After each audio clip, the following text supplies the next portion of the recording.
If anybody has an understanding of of exactly how the film is going to finish in pacing, if anybody does, it would be Michael. Michael would orchestrate it in a very specific way and say, well, this section's going to be this and this, and even probably to the timings. He's extremely meticulous in making a film.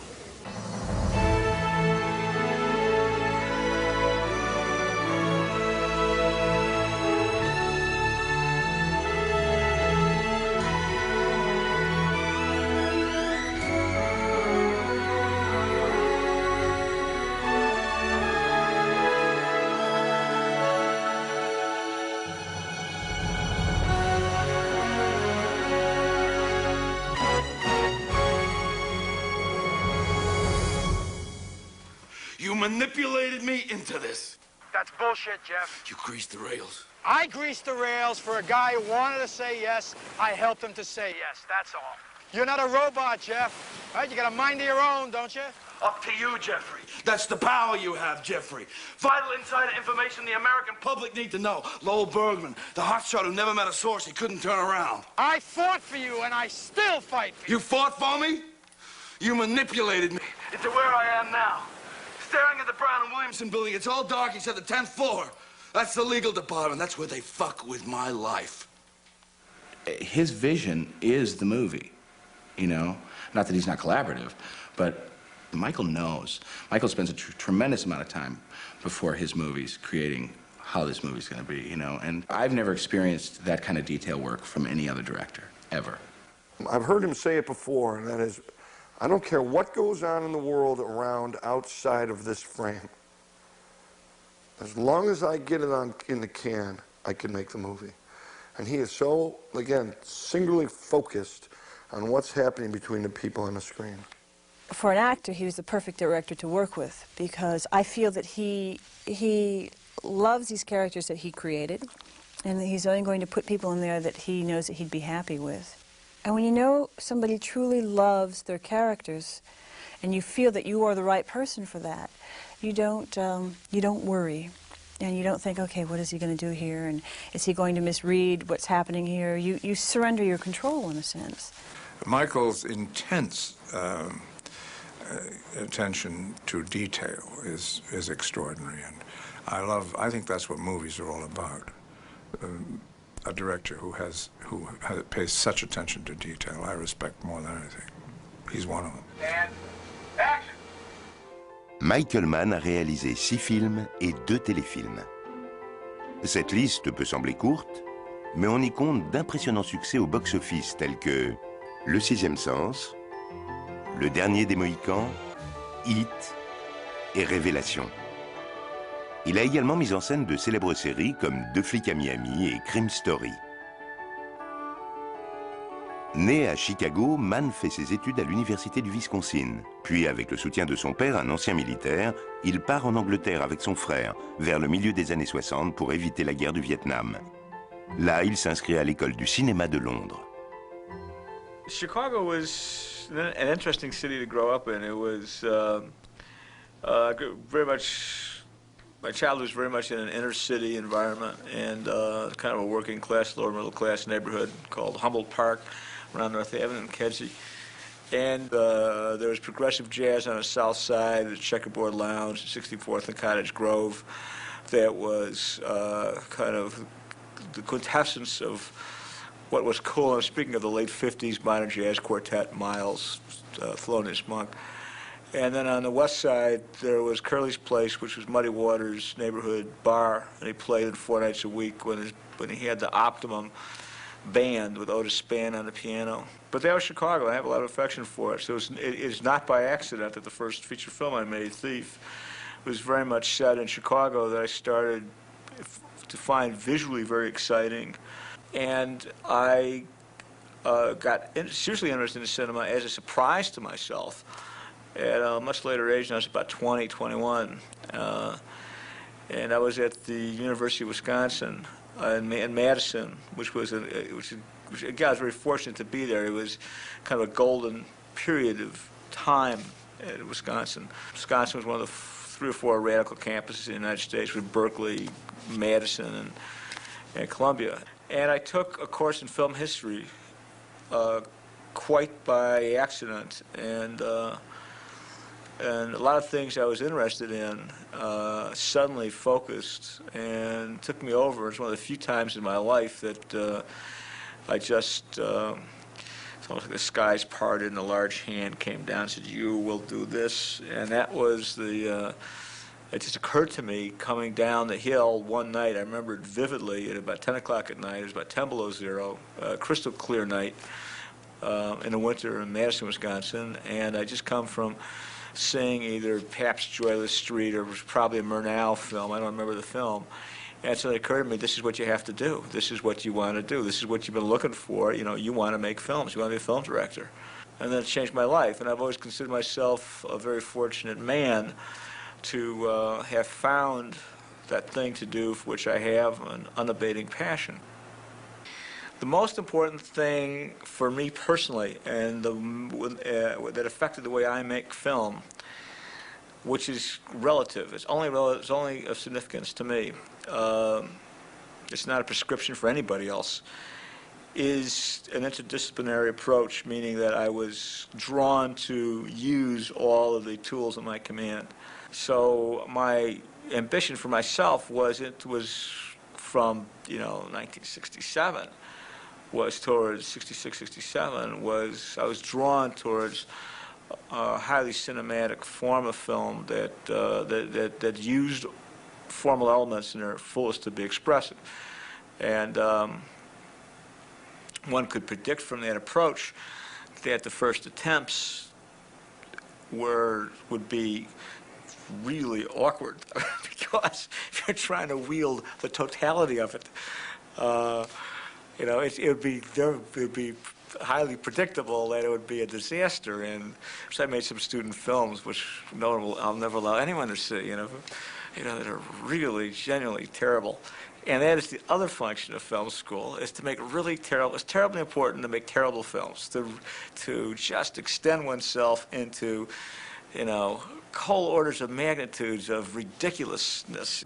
But you can't do it when you get out of film school. So to really reach and stretch and be very experimental is a great value.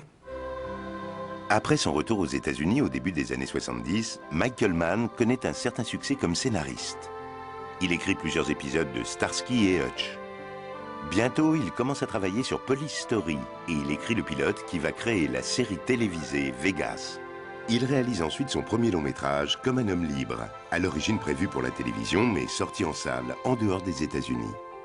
Le film remporte un Emmy Award et décroche le prix du meilleur réalisateur de la Guilde des réalisateurs. Michael Mann raconte les pressions inhérentes à un premier film. The anxiety, I don't think I had a lot of anxiety. Of course, I had some anxiety about the first day of shooting, but the first day of shooting isn't really the first day of shooting. It's the weeks and weeks prior to that, the 6 weeks prior to that, when you anticipate it and you're casting.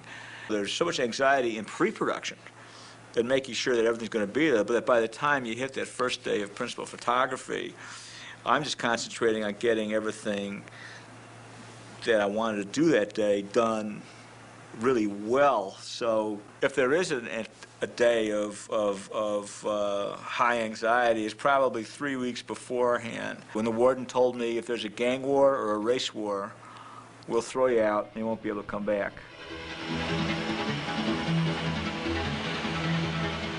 En 1981, Michael Mann réalise Le Solitaire avec James Caan, Tuesday Weld, Willie Nelson et James Belushi. Dans son rôle de voleur professionnel malin et effronté, coincé entre la pègre de Chicago et la police corrompue, James Caan est impressionnant. What the hell do you think that I do?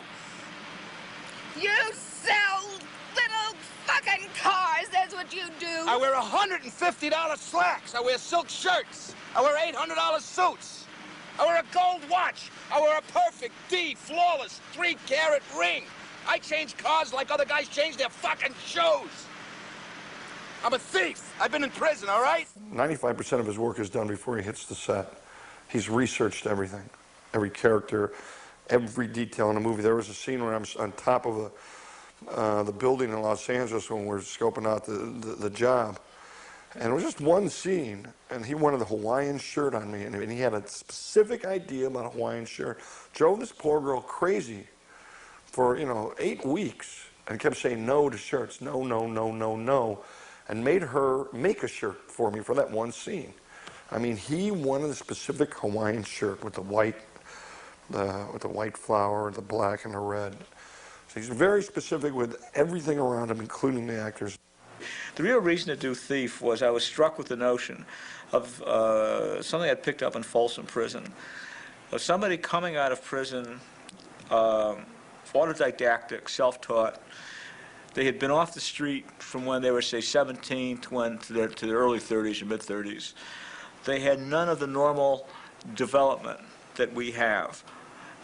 And I was struck by the notion of telling a story about a wild child, that all that subgenre of wild child movies, when someone is removed from society and now they re-enter it, the collision of that character with society causes all kinds of wonderful conflicts and wonderful revelations. So in a way, Frank, played by Jimmy Caan, is out of society. He doesn't know how to work a jukebox. He doesn't know how to ask a woman out on a date. He doesn't know how to work a push-button payphone. In the work I had done on Jericho Mile, I met people like that, and they all come out with a plan of how they're going to do it, how they're going to make it on the street. He told us, never speak in contractions. Never say, I can't, or I won't be there. It's always, I cannot be there. I will not be. You will meet me at, because in this guy's life, these thieves, everything had to be clear and specific so nothing got messed up. I mean, little things like that. I stole $40. $40? Yeah. Started with a 2-year bit, parole in 6 months. And right away, I got into this problem with these 2 guys. They tried to turn me out. So I picked up 9 more on a manslaughter beef, some other things. I was 20 when I went in, 31 when I come out. I think the part of Thief I like the best is the story at the end, in which he is vulnerable to exploitation as a wage slave working for Leo, who in a very brutal fashion kills Jim Belushi. The way it was written was that this character gets shot in the belly and falls in a car. And I'm like, what kind of death scene is that, Michael? And he goes, well, you want to do it? And I said, yeah, I want to do it. So he introduced me to the stunt coordinator, Walter Scott. I said, this is Jim Belushi, this is Walter Scott, he's playing a part of Barry. He'd like to do his own stunt. And then he walked and left me with this big stunt man who goes, actor wonders. Okay, what's it like? How would you react if you got shot in the stomach? I'll go, he goes, no. And the long story short is I worked with Walter, worked with him, until we had a run, a jump, a hit on the tire, a body turn, 2 shots. I got yanked back, hit the van, and then go down. It was an acrobatic feat. It's all fact-based, everything in Thief. And a lot of the people in the film were, some are dead now, were and are professional thieves, and a lot of them are detectives in the Criminal Intelligence Unit, which is the elite task force. I crossed them.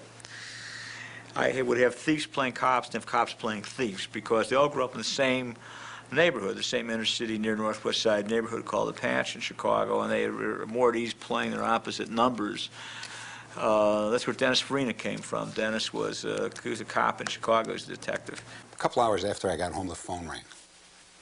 And it was a girl that worked in Michael's office. They had set up offices, in Chicago and stuff. And she said, Michael would like you to come down and for fitting of wardrobe and makeup and stuff. He wants to cast you in this movie. So I thought it was these guys goofing around because we were out all night, and they knew I would be tired, and they're just playing around.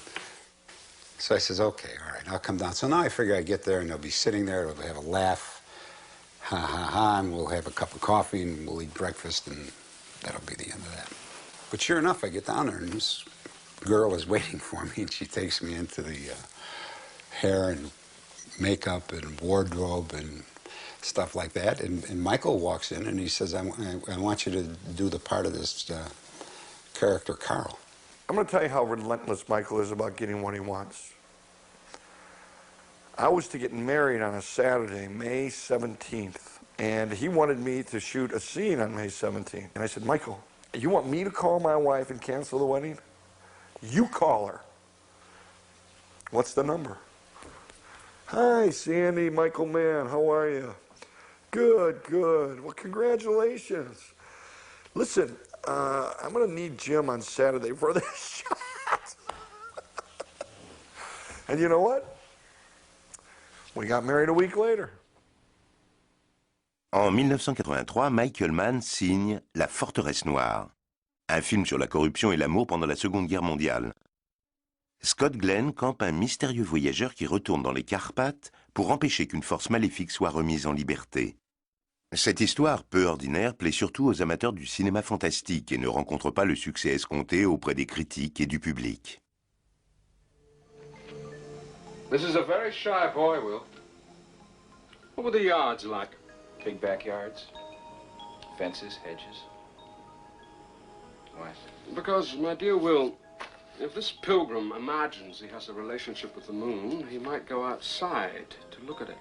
En 1986, Michael Mann revient en force avec Le Sixième Sens, interprété par William Petersen. Tiré du roman Le Dragon Rouge de Thomas Harris, le film met en scène le personnage du docteur Hannibal Lecter, qui sera immortalisé dans le film Le Silence des Agneaux. To get the old scent back again, didn't you? I want your opinion. I don't have one right now. Well, when you have one, I'd like to hear it. Can I keep this? I haven't decided yet. I'll study them. When you get more files, I'd like to see them too. You can call me when I have to call my lawyer. They bring me a telephone. Would you like to leave me your home phone number? No. Do you know how you caught me, Will? Goodbye, Dr. Lecter. You can leave messages for me at the number on You your know file. how you caught me? The reason you caught me, Will, is you're just alike. You want the scent? Smell yourself.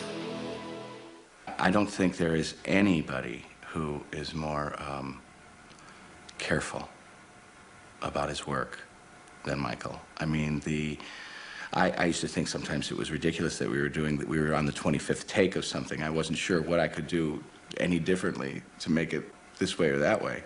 I, at the time, being a young film novice actor, you know, thought, wow, is this crazy? I mean, why are we doing all these takes and all these things? And then, of course, you watch the work and you see it on the screen and you go, oh, that's why. Après avoir lu le roman Le Dragon Rouge, Michael Mann découvre un autre tueur en série, Dennis Wallace. Dennis exige une intervention chirurgicale spéciale, mais l'État de Californie la lui refuse.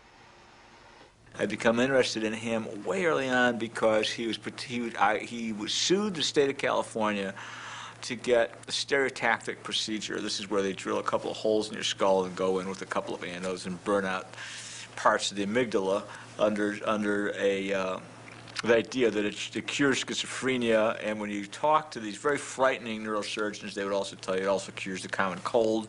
So Dennis was suing the state because he wanted this procedure, and they were denying it to him. I wanted to find a way to do Dennis's story and could not.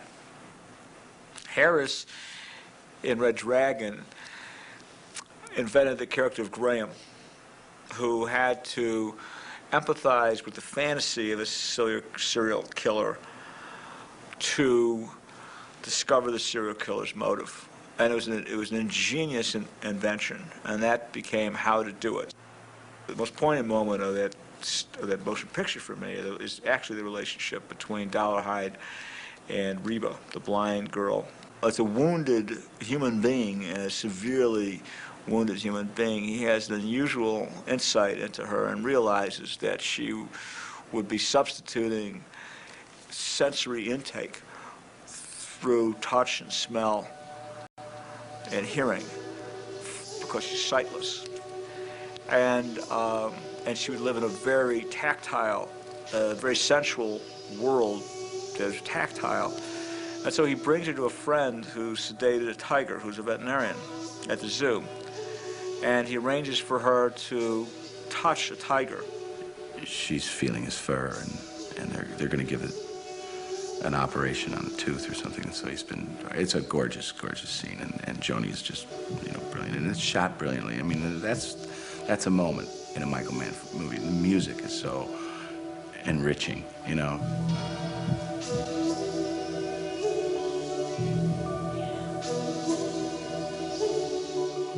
The scene that I'll always remember is us working on the scene where Will Graham first walks into a family that's been murdered's house. I think it's in Atlanta. And he goes through the door and he reenacts how the killer must have felt walking up the stairs and going by the children's room and going into the parents' room and watching the people as they slept. And I remember it was a very evocative evening with Michael when we went through that scene, and we walked through the house in the dark and tried to relive the feelings of this killer and what he must have thought and felt that night as he did it. Les amateurs des films de Michael Mann connaissent bien son style visuel très particulier. Il choisit souvent de filmer lui-même pour saisir avec précision dans chaque cadre le style visuel qu'il a imaginé pour chaque scène. It has more to do with the nuance of framing. Sometimes I am most close to two actors in a dialogue scene if I'm over one actor's shoulder with that camera.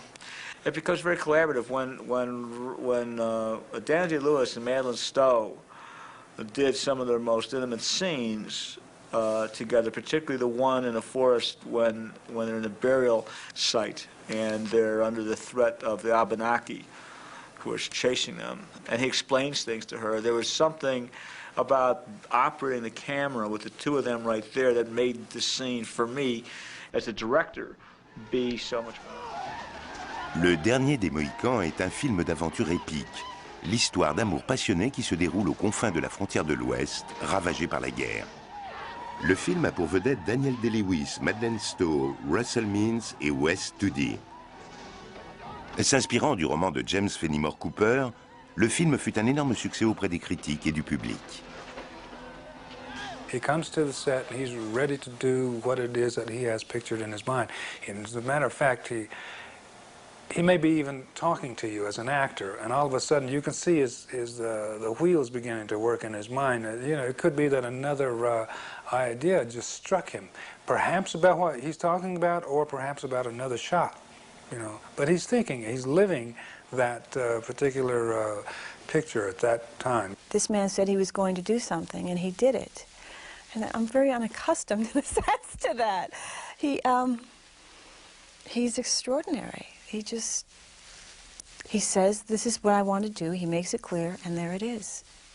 Why one gets arrested by an idea to do a film, and then what the film's about, and usually one doesn't have to do with the other. I had an image from early childhood of something very scary about the Indians and the last of the Mohicans. And I also had an image of running and movement. And it occurred to me in 1991, it's been with you your whole life. And it just never occurred to me, why not remake Last of the Mohicans?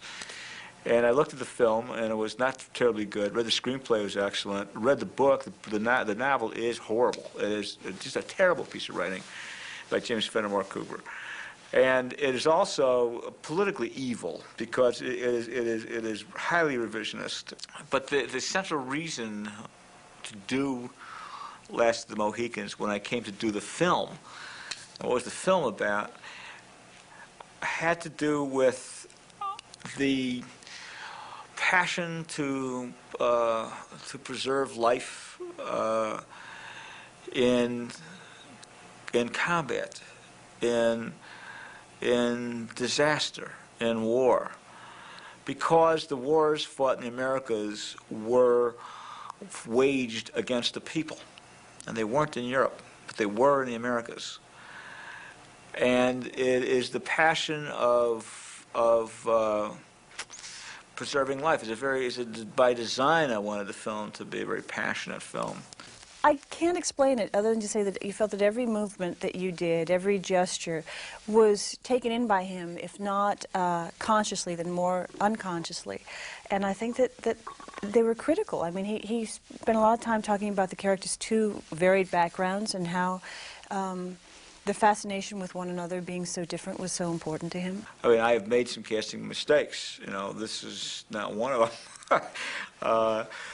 Daniel and Madeline were spectacular. I mean, Daniel and I talked to a lot of women, and Madeline walked in the room. I think within 10 minutes, Daniel and I looked at each other, our eyes connected, and we knew she was it. There's a scene where Hawkeye and Cora finally come together physically. And I remember the first time going to shoot it, and it felt so wrong I couldn't even say. I mean, it was just awful. And I did the very girl thing of sort of taking it upon myself. And I went to the director and I said, you know, Michael, this just didn't feel right, and I know that I wasn't up to snuff, and these are the reason why, and I was disconnected, and, you know, I blame myself. And I told Daniel the same thing. And Michael said, okay, we'll go back and shoot it again. And the second time came to shooting it, and then Michael froze. It was really peculiar, and he fixated on a strand of hair that was coming down my neck and said, the hair's not right, I'm not going to shoot it.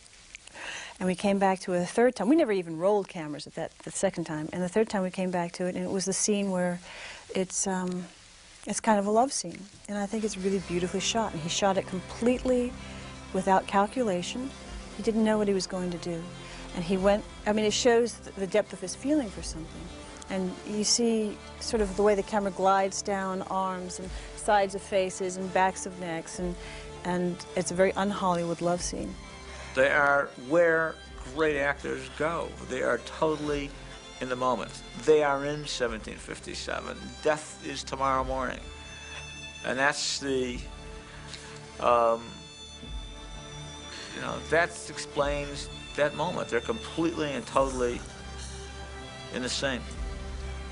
It's not so much that Mohicans is a love story in a war zone. That's kind of an unfortunate idea. It really isn't. It's what happens in war zones when you are facing the demise of your people, you're facing the demise of your brother, your son, your sister, your father is going to die. It's the first war waged against civilians. These characters were in wartime, in the middle of battles. There was a sense of a crisis always. So I think that you inherently are going to have the sense that things are critical and the stakes are very great. And that always brings pace around to what it should be.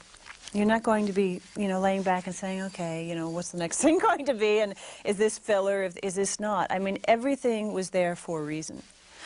And Michael very often would take so much time in setting his shots. I mean, if he moved the camera over just a few inches, that was a crucial thing. It told a different story, and he knew that. And he had the stamina to withstand a lot of pressures that most directors, you know, fall prey to, which is, you know, time, money. I've got, you know, 250 extras out here. What am I going to do? And he never lost track of his path. Le dernier des Mohicans raconte la détresse des Indiens à cette époque-là et l'amour entre Hawkeye et Cara Monroe. Un des personnages clés du film est un Indien appelé Magua, que Wes Studi interprète avec un réalisme effrayant. Magua lost his children and his wife and was made a Mohawk slave and tried to politically, because he's sophisticated and a natural leader, find a way to bring his people into a political reality that could survive. It's a struggle to survive. It's all about a struggle to survive. And that's what makes Magua comprehensible. And Magua hearkens, he explains that to General Montcalm in the scene between the two of them, and Magua emotionally is at that point of the earlier Magua that we've never seen before, only at one moment in the film. It's after he's killed Uncas and thrown him off the cliff. And Alice Monroe is at the edge of the cliff, and she's looking at him, and he sees something in her eyes, and he becomes a different person for a moment. the thought process that we decided to put into it was that, you know, he looks at the girl, sees her for what she is, a very young girl, you know, with not much experience, and, you know, really still needs parental care. And we think he's going to kill her, and instead he puts down his hand, and he gestures for her to come in from the edge. And it's a very human act, it's a charitable act, but he's gesturing for her to come in with his hand, and on his hand is the blood of Uncas. Just for that split second, you know, Magua feels like, I can't just do away with this one here. I know she's a product of the enemy, but on the other hand, it's just a child, and she's not really involved in this life yet. You know, so he sort of puts his hand out to her, see if she has the good sense to come rather than jump. Well, turns out she doesn't, but then, you know, he gave it his best, and then it's back to business as usual. These stories are ripped out of life. They're ripped out of true history. And I think that's what made the basis of what Last of the Mohicans is drawn from so emotionally, you know, profound and moving to me. I mean, what I found mostly profound and moving was the real events that James Fenimore Cooper drew from, I believe, revised history rather poorly. There was a scene that takes place under a waterfall in a cave. And it was really cold, and it was the last couple of days of shooting, and Michael had to get the film in, and he was shooting a 26-hour day, something like that. And Michael came up to us. I remember this, so funny. It was just peculiar. And when everything seemed very strange, he came over, and he just wanted to, he had nothing to say to us. He just wanted to hang for a minute. And he put his arm around Daniel, his arm around me, and leaned his forehead. I think he was weary, really weary, and hung his forehead forward. And we were all sitting there with our heads together. Nothing was said. I don't even know what the moment was, you know. But it was so atypical of Michael, who was always behind the camera and very, you know, focused and direct. And it was sweet. And I knew that he truly loved doing what he was doing, and he knew the moment was about to leave. You stay alive. They don't kill you, they'll take you north up to Huron land. Submit, you hear? You're strong. You survive. Stay alive, no matter what occurs. I will find you. No matter how long it takes, no matter how far. I will find you.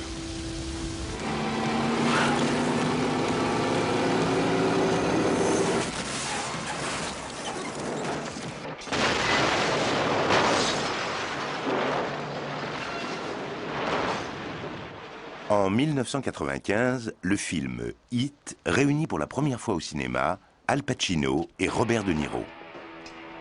Dans cette histoire, un brillant flic de Los Angeles est sur la piste d'un tueur, un as du cambriolage. On y retrouve également Val Kilmer, Tom Sizemore, Wes Studi, Amy Braderman, Ashley Judd, Diane Venora et John Voight. It's really hard to say what gets me going on a specific project. It's usually what I find is that what hooks me into it is usually not what it's about or why one ultimately, you know, makes it. In the case of Heat, I wrote it in the late 70s. I pirated a small, about 60% of it, and did it as a movie of the week in about 1989. It's called L.A. Takedown, and then went back to the full form of the screenplay in 95. And I wondered whether or not it was going to be. I can't stand doing something twice, but then I felt that I didn't feel that way about this at all. It was almost as if the movie of the week version of it, shot in 19 days, was the equivalent of a dress rehearsal or a short form of it, a sketch. You see what's right, you see what's wrong, like you do a play.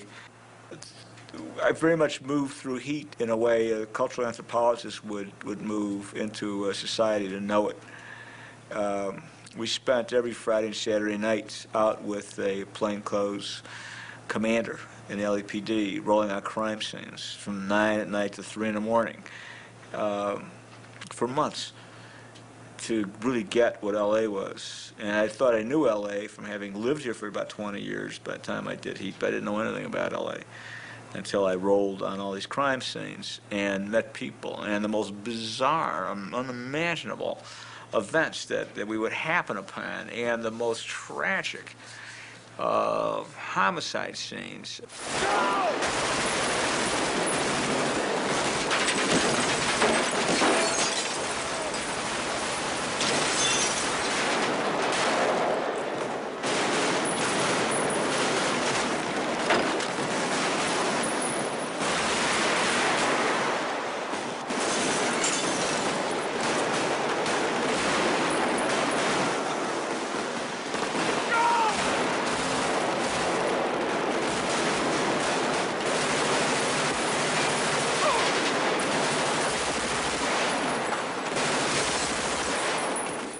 There was something quite special about that grouping of Val Kilmer, Tom Sizemore, John Voight, and Robert De Niro. They just felt like they were a group, and I wanted them to feel that way.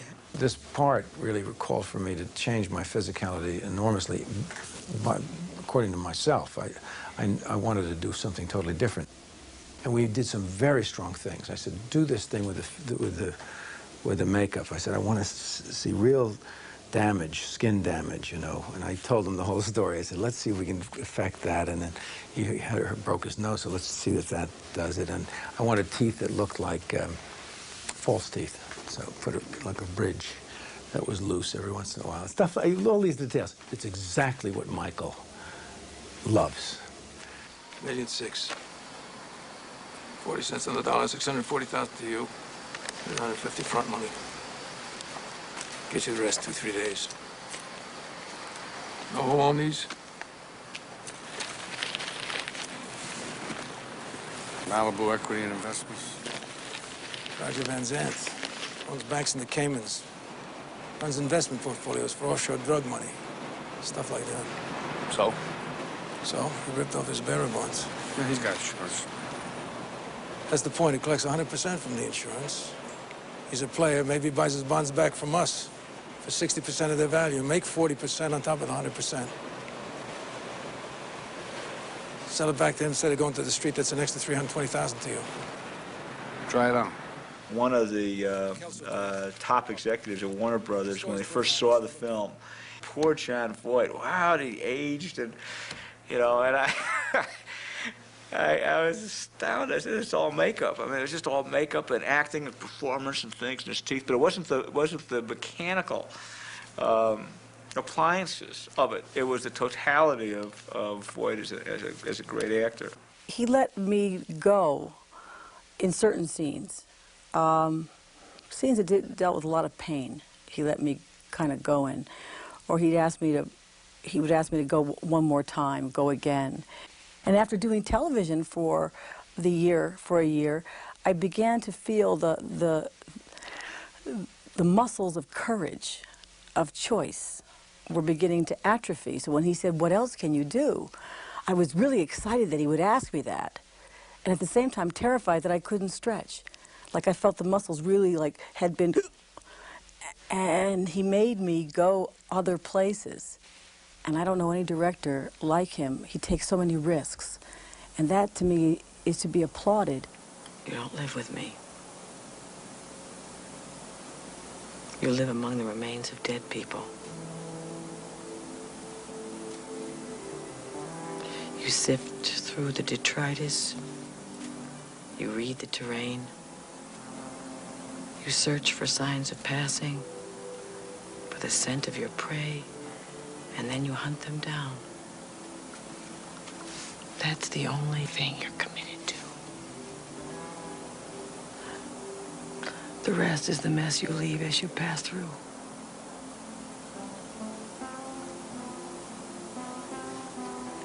What I don't understand is why I can't cut loose of you. You don't live with me. You live among the remains of dead people. You sift through the detritus. You read the terrain. You search for signs of passing, for the scent of your prey, and then you hunt them down. That's the only thing you're committed to. The rest is the mess you leave as you pass through.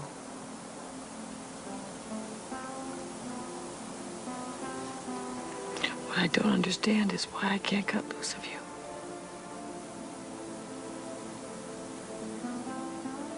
He knows the color of the character's socks. And if they're not right, he's pissed off. Because he's told somebody what they are. And, but at the same time, he has 30, 40 guys, men and women, who've been with him since he jumped off. So there's a great loyalty towards him, even though he is a taskmaster. And he will not settle. I roll with you, Neil, whatever. Whatever. No, not on this one, Michael. On this one, you're on your own.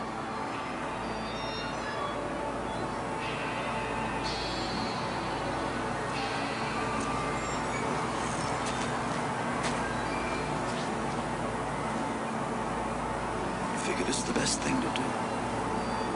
This is the best thing to do? I got plans. I'm going away after, so for me, the reward is maybe worth the stretch. But Elaine takes good care of you. You got plenty put away. You got T-bonds, real estate. If I were you, I would be smart. I would cut loose of this.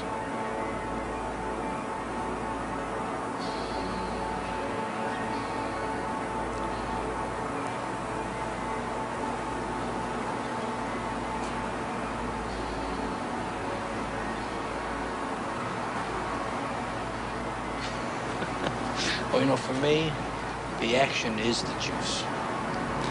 I'm in.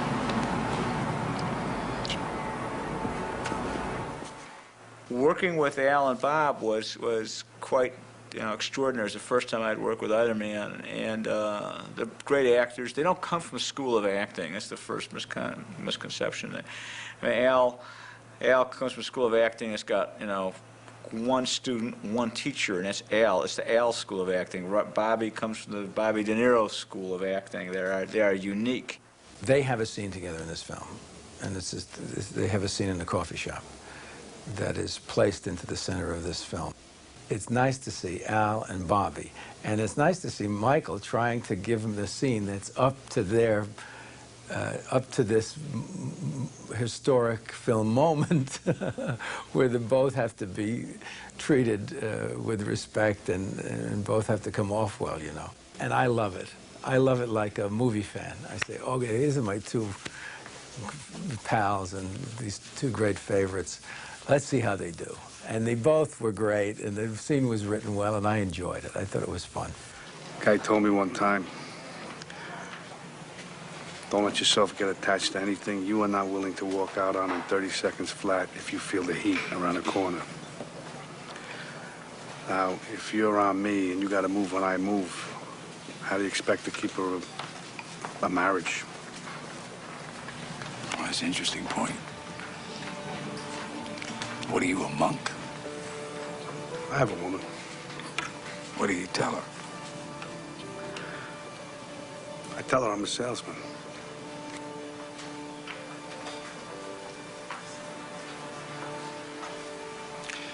So then if you spot me coming around that corner, you're just gonna walk out on this woman? Not say goodbye? That's the discipline. That's pretty vacant, Yeah, it is what it is. It's that or we both better go do something else, pal.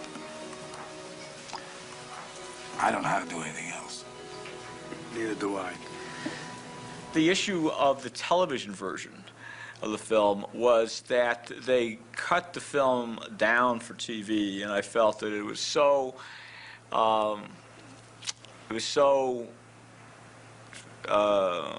mutilated in the process that it absolutely was not the film that I made.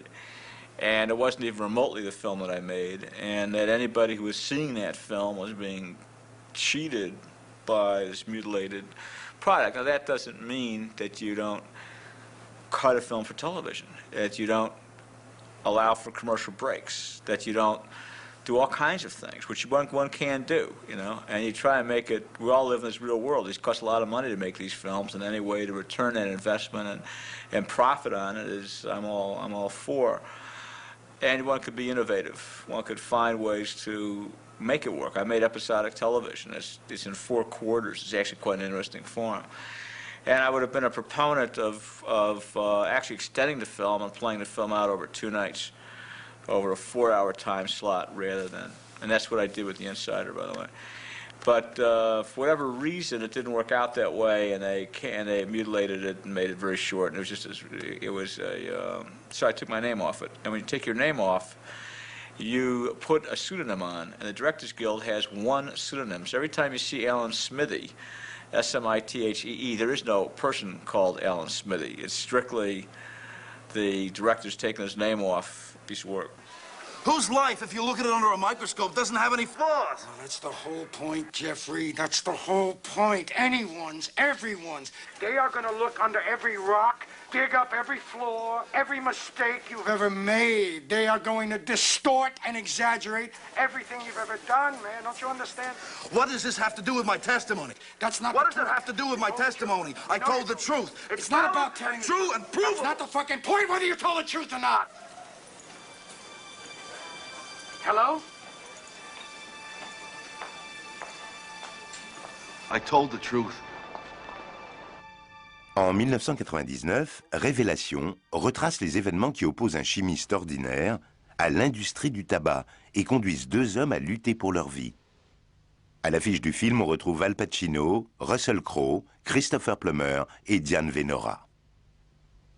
Pour sa mise en scène exceptionnelle, Michael Mann est nommé pour l'Oscar du meilleur réalisateur et du meilleur scénario qu'il a écrit avec Eric Ross.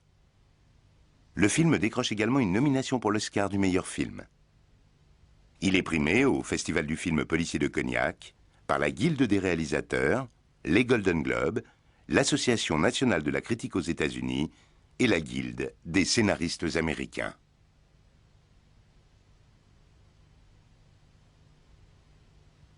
I don't think any film was reviewed as well as The Insider. The critics just went ape.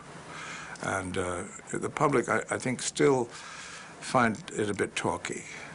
I was fascinated by the talk, and I think most people who are intelligent were fascinated by the talk, because the talk was journalese talk. It was beautifully done. It was, you don't often hear that language spoken like that, and it was absolute journalese, and I found totally riveting. I wasn't at all bored by it. And nothing could be more personal than Weigand's story. Nothing. I mean, somebody who sets his life on the line. What I found particularly captivating about doing The Insider was the challenge of making a drama out of 2 real people in this situation of incredible stress. One has very courageous actions being taken by Jeffrey Wigand and Lowell Bergman. And they are courageous, and I judge people by their actions, not by an ad hominem, what I would consider to be an ad hominem fallacy of who they were when they were 14. I don't, you know, I divorce the actions from the intent, from anything to do about whether or not he's nice to his pets. I could care less. I think you have to make a judgment on their actions. By their actions, these are very courageous people. The second big attraction to The Insider was the possibility of whether or not I could bring audience edgewise into these characters, to place audience inside Jeffrey Wigand's shoes, walking through the destruction of his family, that kind of internal destruction, and almost like there's a hand grenade going off inside of him. It's kind of trauma from the inside out, given what he experiences. Come here, I want to talk to you. Good, I want to talk to you. This is I my did house. not In front of my fire wife, you. my kids. I did not give you up to anyone. What I'm here business do we have? To straighten something out with you. Right here, right now. You didn't mention my name. You haven't talked to anybody about me? How am I gonna mention Why, your Brown name? Williamson? No, I spoke How to the hell do I know about Brown? It happened Williamson? just after I talked to you. I don't know. What I do do you not know? like coincidence. Well, I don't like paranoid accusations. I'm a journalist. Think. Use your head. How do I operate as a journalist? By screwing the people who could provide me with information before they provided me with it. You came all the way down here to tell me that? No, I did not. Big tobacco is a big story, and you got something important to say, I can tell. But yes, I did. I came all the way down here to tell you. Story, no story. Fuck your story. I don't burn people. I think that he sets up his subject in the most arresting way, probably in a more arresting way than most directors that I've seen work. And although he's a complex creature, and so he does not, as I said before, doesn't put a stamp on the film, his Michael Mann stamp, but he puts an energy onto it, onto each subject that is quite extraordinary and quite riveting and quite individual. That you might recognize, not tricks, but the energy behind it. Where the hell's the rest? Nebraska football fans voiced their criticism. You cut it. Coming up in Bernard Goldberg's America. You cut the guts out of what I said. It was the time consideration, Mike. Bullshit. You corporate lackey. Who told you your incompetent little fingers had the requisite skills to edit me? I'm trying to band-aid a situation here, and you're too dim to... Mike. Mike? Mike! Try Mr. Wallace. We work in the same corporation doesn't mean we work in the same profession. Now, what are you going to do now? You're going to finesse me, lawyer me some more? I've been in this profession in 50 fucking years. You and the people you work for are destroying the most respected, the highest rated, the most profitable show on this network. I decided I want to do the film fairly early on. I don't think about casting when we're writing. My partner, Eric Roth, my writing partner, Eric Roth, and I were writing it. We don't really think about character, but it became pretty apparent that I wanted Al to play Lowell Bergman for a whole bunch of reasons. One was that he'd never played a character like this ever before. In fact, Al has said something which makes total sense to me. It'll probably make no sense to anybody else, but he said the only other character he's played that was this original for him was in Dick Tracy. And he's never played a white-collar worker, an intellectual, someone who has overt politics, a man who is as confident and professionally as skilled in being an intellectual worker as Bergman. Bergman's a guy who is as confident talking to Sheikh Fadlallah in Baalbek, Lebanon, of the Hezbollah, as he is to a cop on the street in New Orleans because he's doing a segment on police corruption in the New Orleans PD.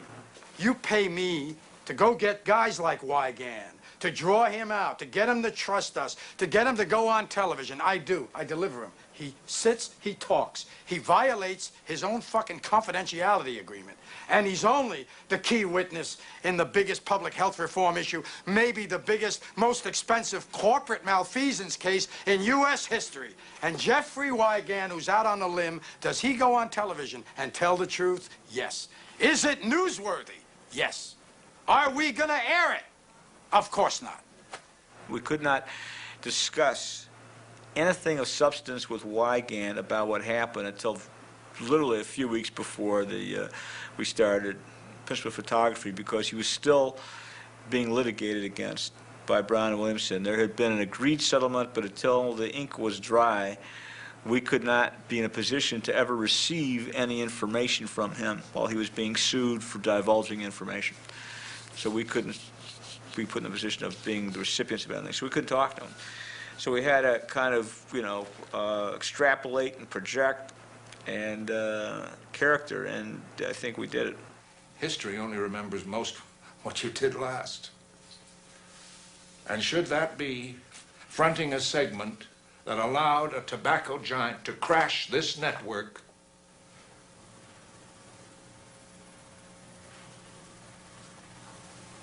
does it give someone at my time of life pause? Yeah. I'm a fortunate man in that I found at an early age that thing to do with my life for which I have this unabating passion making films. So it's just gotten better and better because it's pervaded every aspect of our life. I think it is the dominant form by which people take in story content.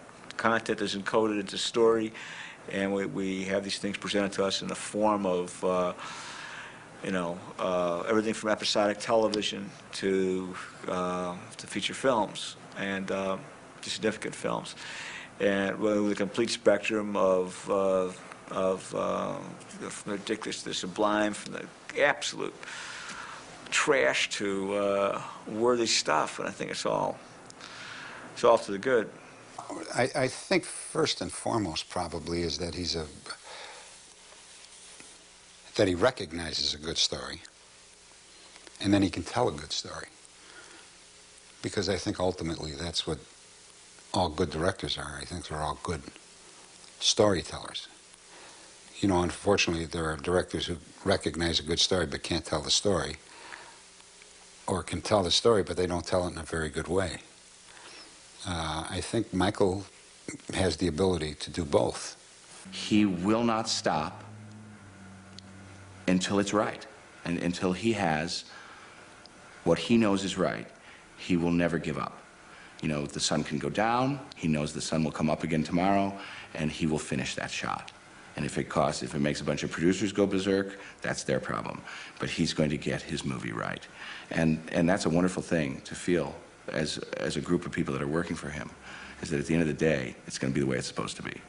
It's really interesting with Michael. I think that he's very consumed with male things. And that's something that's very pervasive, you know, in this industry. But I think that he's genuinely besotted by it, that the idea that a man has to do what he has to do to feel right about his conscience, about his life, sort of obsessively driven, and I think that that's Michael. If the films I'm going to make, or if the films I have made, one or two of them have some durability, because they, in part, at a moment in time, somehow kind of synchronize with something going on in more lives than just mine, and hit this kind of harmonic, and someone in the audience could look at it and say, I know what Jeffrey Wygant's feeling, I've been there in my life, and there's not about the dialogue, it's something in his eyes, I know that moment, I know that experience, and some of those get strung together, and it hits those harmonics of human experience. You know, that's what I relate to, that's what I would, you know, perhaps some people took that away with them, or that there was something authentic about, you know, the human condition, some harmonic there, and that's what drama does. I mean, it's drama, and people say, why drama? His last film was based on real events. Well, it's because David Ray put this very well, and I'm going to paraphrase him. He said that we can learn things from drama about the human experience in a much more profound way, because it's so dimensional. It's about our feelings. It's about all the multi-layered,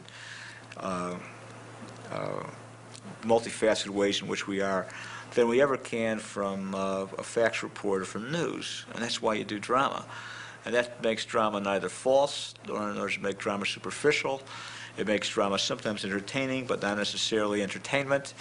And that's, you know, that's this work.